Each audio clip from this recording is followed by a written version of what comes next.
Hello Aries, Sun, Moon, Rising, and Venus signs. Kamusta kayo? Sana ba'y nasa mabuti kayong kalagayan. Welcome back po sa Star Tarot. At kung bago kayo dito, welcome din po kayo. Please subscribe, like, share my videos, and leave me a comment kung nakaresonate po kayo. Thank you. So, first message ni Aries, we have make a choice. And so siguro you are torn.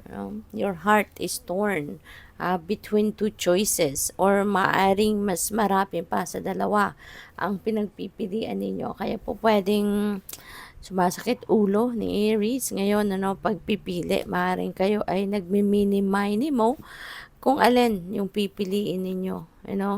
So, that can help also if you are going to if you're going to tune in sa intuition ninyo, Aries, kasi that will always lead you to the right choice. Allow your intuition to be your guide kasi alam mo, the divine guidance yan 'di ba? Yung nilalaman ng intuition natin galing yan sa universe. Kaya it will always lead you to the right path. It will lead you to the right choice. Okay? Kaya kung kayo'y nalilito na, kakaisip ninyo using your logical mind, medyo na kayo, hirap na magdesisyon. So, tune in to your intuition. For sure, hindi kayo mahihirapan dyan. Okay? So, I'm sorry, guilt, regret, and remorse. Siguro, meron din kayong, there is something, na pinagsisisihan ninyo. Pwedeng related yan sa love, Baka meron kayong mga relationship decisions na ginawa at pinagsisihan ninyo yon.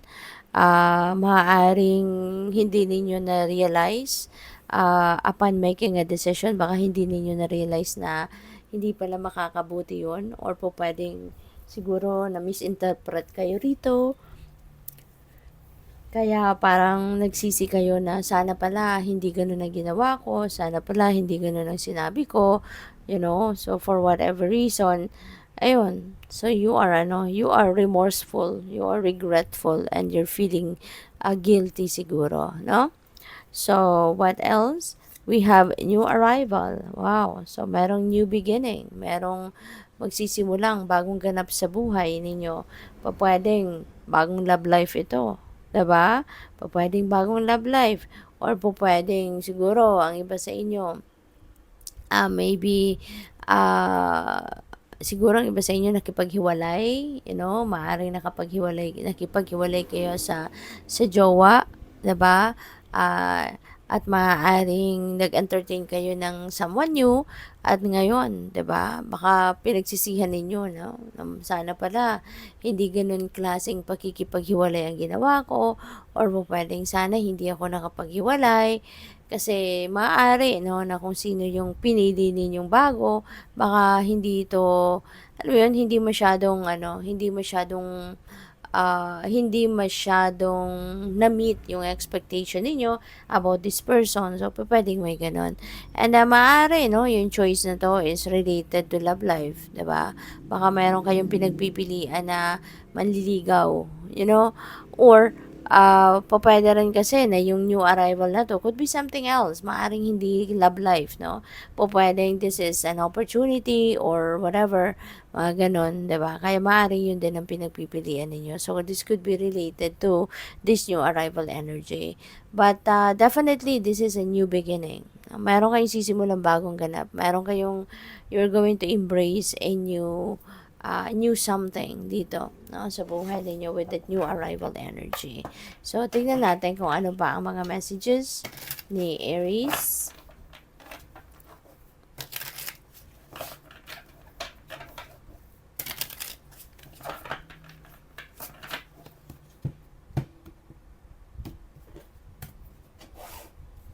So, we have the Empress energy. Okay? So, si Empress, this is very abundant and prosperous energy. So, napakaswerte ninyo pagdating sa kaperahang aspeto, pagdating sa pera, pagdating sa trabaho, sa pagkakakitaan. This is really a beautiful energy for you. Kasi this symbolizes abundance. This symbolizes prosperity coming your way. Alright? So, maaari ng iba sa inyo dito, Aries, is siguro receiving opportunities, no? Ito na nga, diba? Yung maaari pinagpipilian ninyo na pwedeng sisimulan ninyong bagong ganap is related dito sa pagkakakitaan. So, this could be a new job offer, this could be a new career opportunity, business opportunity na siyang magdadala sa inyo ng abundance and prosperity. So, maaaring yun ang ikinakagulo ng isip ninyo kung alin dyan yung pipiliin ninyo. No? So, what else? We have Four of Cups. Ayan. So, may offer, no? Meron siguro, pwedeng magkaiba ito, no? Na opportunity. Kasi ito parang hindi ninyo napapansin eh. Merong ino-offer sa iyo ang universe pero hindi mo pinapansin. Merong gustong ibigay sa iyo ang universe, ayan, yung cup na yan, pero hindi mo pinapansin. No? Kasi yung tingin mo, no? This represents you at ang tingin mo nasa iba. 'Di ba?